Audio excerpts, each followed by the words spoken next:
Hello, welcome back to খেলো Bangla channel. আজকের ভিডিওতে থাকছে আরএফডিএল এর চূড়ান্ত পর্যায়ে খেলায় ইস্টবেঙ্গল তাদের প্রথম ম্যাচে কিন্তু হতাশাজনক পারফরমেন্স করলো, সে খবর জানাবো আজকের এই ভিডিওতে। আর জানাবো তাদের কোচের সঙ্গে 2 বছরের কন্ট্যাক্ট কিন্তু এক্সটেন্ড করে নেওয়া হলো। সমস্ত খবর জানাবো, থাকছে খেলার আরও আপডেটেড খবর। তার আগে প্রতিদিনের মতো বলবো, খেলার আপডেট খবর পাওয়ার জন্য আমাদের চ্যানেলটিকে সাবস্ক্রাইব করতে একদম ভুলো না। তো চলো শুরু করা যাক আজকের প্রথম খবরটি বলবো আই লিগের আপডেটের কথা।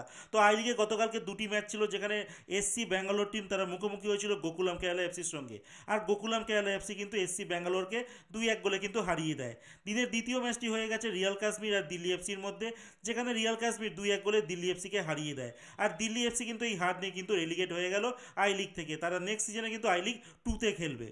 এরপরে যে খবরটি বলবো ইস্টবেঙ্গলের কথা। ইস্টবেঙ্গল টিম কিন্তু 19 বছর বয়সী একজন কেরালিয়ান ফরওয়ার্ড খেলোয়াড়কে সাইন করেছে, যার নাম খালিদ রোশান, যাকে মূলত সাইন করা হয়েছে আরএফডিএল এর রিজার্ভ যে টিমটা খেলছে ইস্টবেঙ্গলে তার জন্য।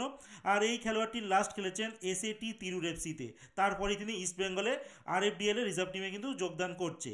তো যখন ইস্টবেঙ্গলের কথাই বললাম, তো ইস্টবেঙ্গলের আজকে কিন্তু একটি ম্যাচ হয়ে গেল আরএফডিএল এর প্রথম মূল পর্যায়ে প্রথম ম্যাচ, যেখানে ইস্টবেঙ্গল টিম মুখোমুখি হয়েছিল জামশেদপুর এফসির সঙ্গে। আর এই ম্যাচে প্রথম হাফে 0-0তে খেলা শেষ হয়, কিন্তু দ্বিতীয় হাফে জামশেদপুর এমনভাবে অ্যাটাক করে যেখানে ইস্টবেঙ্গল টিমকে ফাইনালি তারা 3-0 গোলে বড় ব্যবধানে কিন্তু হারিয়ে দেয়। দুটো টিমেরই কিন্তু এটা প্রথম ম্যাচ ছিল। এবার ইস্টবেঙ্গলের বাকি 4টে ম্যাচ রয়েছে, বা 4টে ম্যাচই কিন্তু তাদের জিততে হবে, প্লাস অন্যান্য টিমের উপরে কিন্তু নির্ভর করতে হবে তাদের কি রেজাল্ট হয়। নিজের আজকে যদি ম্যাচটা ইস্টবেঙ্গল জিততে পারতো তাহলে কিন্তু একটা ভালো পজিশনে থাকতো। আর আজকের ম্যাচে দেখা গেছে ইস্টবেঙ্গল একটা ছন্দ ছাড়া ফুটবল খেলে, তারা কোনো উইং ছাড়াই কিন্তু প্লেইং ইলেভেন স্টার্ট করে। তো যার ফলস্বরূপ তারা এই হার কিন্তু হজম করতে হয়। এরপরে যে খবরটি আমি তোমাদের জানাতে চলেছি সেটা হচ্ছে ইস্টবেঙ্গলেরই কথা। ইস্টবেঙ্গল কিন্তু পরবর্তী মরশুমের জন্য তারা একটা টাইটেল স্পন্সরকে পেয়ে গেছে, কেভেন্টার, একটা প্রাইভেট কোম্পানি। আর সেই কোম্পানিটির সঙ্গে চূড়ান্ত একটা কথাবার্তা চলছে, সম্ভবত খুব কয়েকদিনের মধ্যেই কিন্তু ডিলটি ডান হয়ে যাবে।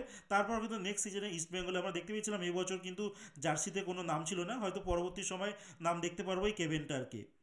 এরপরে যে খবরটি বলবো সেটা হচ্ছে নর্থ ইস্ট ইউনাইটেড এফসির কথা।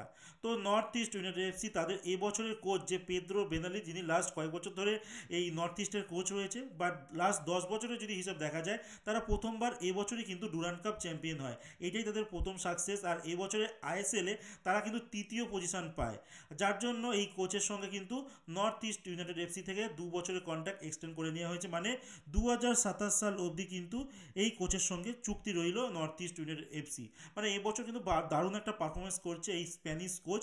আর তিনি ইন্ডিয়ান সার্কিটে অনেক দিন কাটিয়েও ফেলেছে, তার প্রত্যেকটা খেলোয়াড়ের সঙ্গে কিন্তু পরিচিত হয়ে গেছে যে ইন্ডিয়ান খেলোয়াড়রা কেমন খেলতে পারে। মানে তার পুরো টিমটাকে তিনি হাতের তালুর মতো কিন্তু চেনে, যার জন্য তারা কর্মকর্তারাও কিন্তু আর দেরি করেনি, তার সঙ্গে কন্ট্যাক্ট 2 বছর এক্সটেন্ড করে নিয়েছে।